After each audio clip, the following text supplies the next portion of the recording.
As I was walking down the toy aisles of my local Target this morning, I had this realization and reflection that a lot of the toys that I was seeing on those pegs would look a lot different by the end of this year. With Hasbro's move to dramatically reduce their plastic waste by the end of this year, MOC or mint on card collecting as we know it could dramatically change. So the question that I wanted to ask is MOC collecting dead? We'll talk about that on this episode of Geek Dad Life. Hello, everybody, and welcome to Geek Dad Life. It's your host, Jay Gladfelter here. Change. It's not something that toy collectors are all that good at because really toy collecting is rooted in nostalgia, right? It's trying to capture those great memories that we had as kids, picking up those toys and creating these wonderful adventures with all of these amazing characters that we grew up with. So with the Marvel Legends team showing off their plastic-free packaging for the first time, it kind of stirred up a lot of emotions for toy collectors. More specifically, mint on card or MOC collectors, the people that buy toys and keep them in their packaging and display them with their packaging. Now, MOC collectors do make up a smaller percentage of toy collectors overall. Really, it's generally around 25 to 30%. Even on a recent Toy Geeks, I polled the whole audience and 75% were openers and 25% were mockers. But still, it is a large subset of adult toy collecting. Personally, I am not a MOC collector. I made that choice, 20 years ago, that I would much rather have my toys on display out of their boxes, free to move around, sit in vehicles, be in cool dynamic poses. For me personally, it's a far more enjoyable toy collecting experience to have them all out and on display. But there are definitely a few figures that I like to still have in their packaging. Honestly, there is something about that bubble on a card back with amazing artwork that is a big part of buying a toy, even if I do open it. So as much as I am a nostalgic toy collector that opens them up, I understand people that are MOC collectors being frustrated because honestly, if I was a MOC collector and I had no way of looking at the figure on my shelf, I would ask myself, why even buy these figures? So in my mind, and kind of seeing what people are saying online, it seems like MOC collecting may be coming to an end. But the follow-up question I have to that, is that a bad thing? Sometimes an ending can lead to a new beginning. You know, I remember for myself when I got into collecting toys versus just like buying toys, I was a mint on card collector because I thought that was, how, adults should collect toys and display them. You couldn't play with them anymore. But a few years later, I had just amassed a bunch of box toys that I didn't really have any way to display and just wasn't as much fun. So I changed the way that I collected and transitioned to opening up my figures. So a big change like this, especially something that is tied so closely to these core memories and maybe the driving force behind why we collect toys as an adult, can seem like the end of a awesome long journey that you had as a toy collector. I would try to look at it as an opportunity to do something new, something different.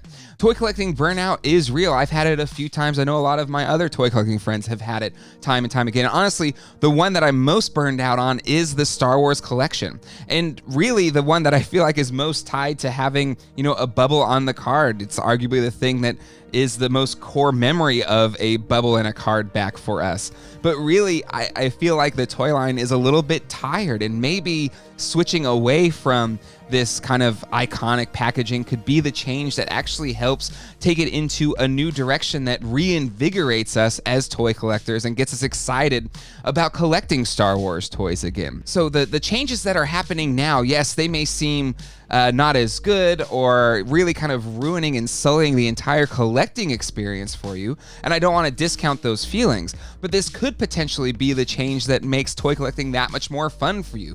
Maybe if you're a MOC collector, this may be the first time you're like, you know what, I'm going to open these up and try them out. And you'll have a completely new collecting experience that gets you reinvigorated into collecting toys even more. Or it may be the point where it's like, you know what, this isn't fun for me anymore. It's not even the type of way that I want to collect anymore. I'm going to move on and do something completely different.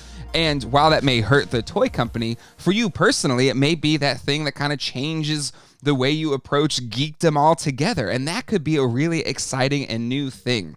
So for anybody out there that is frustrated that we're losing a big core aspect of toy collecting, I don't want to discount that. I hear you. I understand what you're feeling. But for me personally, I'm going to look at this as an opportunity to maybe change the way we collect. Maybe you go back and collect just vintage figures because they still look like the figures or were actually the figures that you bought as a kid. That could be a really exciting turn for your collecting. Or you could be like, I'm gonna be a toy opener for the first time. That could be really exciting. Or you could just say, I'm done spending money on all these toys and go follow another passion, which could be really exciting.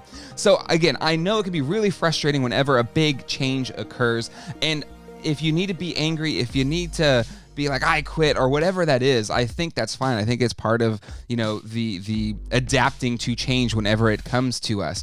But hopefully for a lot of us, whenever that change does come, we can look at it as a way to change and reinvigorate how we approach toy collecting as adults. So what do you think about that? Do you think I'm crazy? Do you think like, Jay, that's dumb, this is horrible, this is the worst thing to happen to toy collecting ever? Or you're like, you know what, actually, it's not that big a deal. It's going to be okay. Let me know down in the comment section below. But at the end of the day, I am a toy collector at heart. Regardless of how the packaging gets to me, I care about what's inside that package. I care about, getting miniature versions of characters that I love and putting them on the shelves, or getting a really awesome vehicle that I love seeing in a cartoon show or a movie and putting it on my shelf, or a playset that captures the entire world that I love to create in. To me, these inspire me to be creative, to push myself to do new things.